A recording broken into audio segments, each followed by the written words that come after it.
صرخات وآلام ولا أحد يسمعهم إلا من كان لهم مصلحة، فاستولوا على أراضيهم وباعوها ولم يتركوا لهم إلا المرض والفقر والعزلة عن البشر.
من يأسه عجز عن التعبير عن ما بداخله، فكان الصمت صاحبه، فاستسلم للمرض والفقر، فانعزل عن البشر، فكانت النهاية سكوته عن أخذ أبسط حقوقه.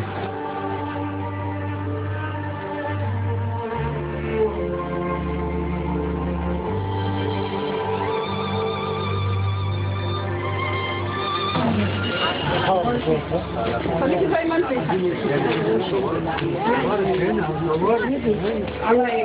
هو ايش ده؟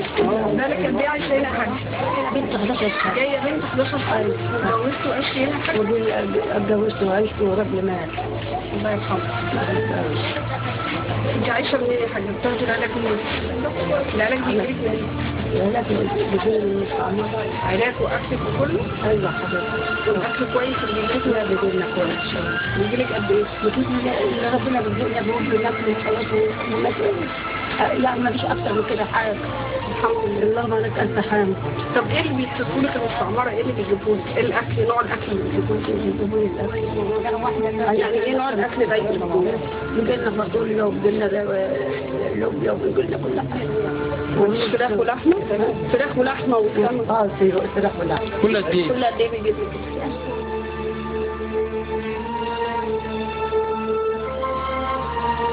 مش ناقصك اي حاجه؟ لا كرسي ولا مارس. ما كرسي اي معلش. من كم سنه متوفى؟ نعم؟ من كم سنه؟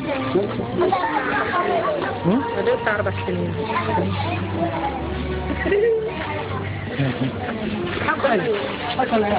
انت عايشه هنا ازاي بقى؟ عايشه مفيش من ساعه الراجل متوفى ما عاشش اي حاجه من المستشفى نهائي. بقبض معاش السداد وهي 130 جنيه اللي باخدها في المدرسه، ومعايا عيلين في التعليم. مش شغالين؟ لا في التعليم مش شغالين. بالنسبه للمصانع الشابه والمصانع اللي حواليك مفيش. لا ما بيدوش حاجه؟ مفيش ضرر بيصب عليكم؟ في نهر الدرج فيه دي التلوثات يعني. أصلا عندك مريض الصانع تيجي علينا والعيال بتتعب مننا. مفيش اي اجر بيجي من المستشفى خالص؟ لا انا زي ما الراجل ما توفى جوزك اللي كان عنده المرض بقول لك على حاجه مات ومن ساعه ما مات بصي المدام يعني بص اقول لك على حاجه، من اول ما رجالتنا هي كانت مريض، من اول ما يخشوا في المستعمره كان بيطلع لهم قصص كل حاجه، اي حاجه تيجي من ساعه خدت بتجيب، من ساعه رجالتنا ما ماتت ما فيش اي صله بيننا وبين المستعمره، تروحي تكشفي بتقطع تذكره ب 4 جنيه يبقى هناك فيها المرض اللي عندي بتروح تكشفي هناك. يعني مثلا وجعني عندي مثلا سخونيه كده تروح تقطع تذكره موجوده متوفره هناك في المستشفى. هم الدكاتره بيكشفوا لنا او كله بس كشف ايه يسالوكم من بق مفيش مفيش مفيش لا في اشاعه لما تكون مثلا الاشاعه ديت لو دكتور كاتبها من بره بتبقى ب 45 جنيه هناك صراحه ب 15 جنيه احنا يعني ايه يعني انا مثلا معيش ادفع 45 بره باجي عندهم برضه الاشاعه ب 15 جنيه برضه عشان ساعتها اقطع الاشاعه اكشف اشاعه لازم اقطع تذكره برضه ب 4 جنيه واروح المصنع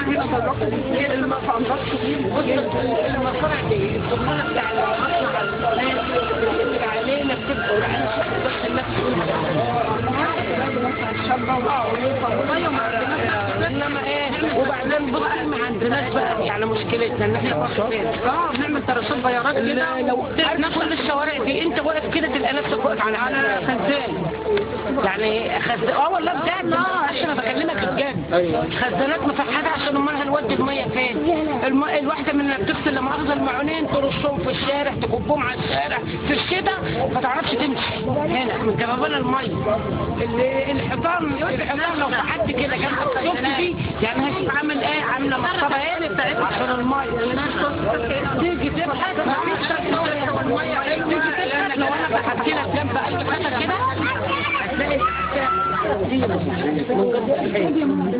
بعدين هنا يعني برضه الناس الواحده اللي هي جوزها مريض وفايتها في معاش السداد، المعاش السداد بيجي ايه؟ بيجي 105 هو بقى 200 جنيه مش هكذب عليه بقى 200 جنيه 200 جنيه اللي معاه عيلين ولا اللي معاه واحده عيله زي حالاتي نفسها انها تبقى لها مستقبل زي اي واحده في ثانوي عام في المدرسه. شوف انت كنت في مدرسه عيله بتاخد دروس بقد ايه؟ احنا بنطلع نشتغل عشان نصرف على عيالنا. انا مش هقول لك لا عشان مش قادر ان في دروس يسقط مني كل سنه. مذاكره اشتغل في المدرسه ادي منها دروس ولا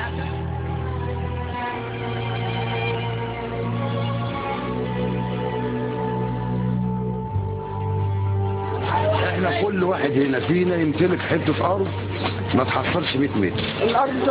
الارض ديت ملك الدوله هي اللي احنا بنطالب بيها ان هم يملكوا عني. هو ده الاساس. واحد بياخد حته من واحد تناسب يعني هو حاطط ايده عليها وبيتنازل له عليها. ايوه ما يديك بيتكلم فيه هو ولا يد عليها وبيعمل عامل التنازل عنها.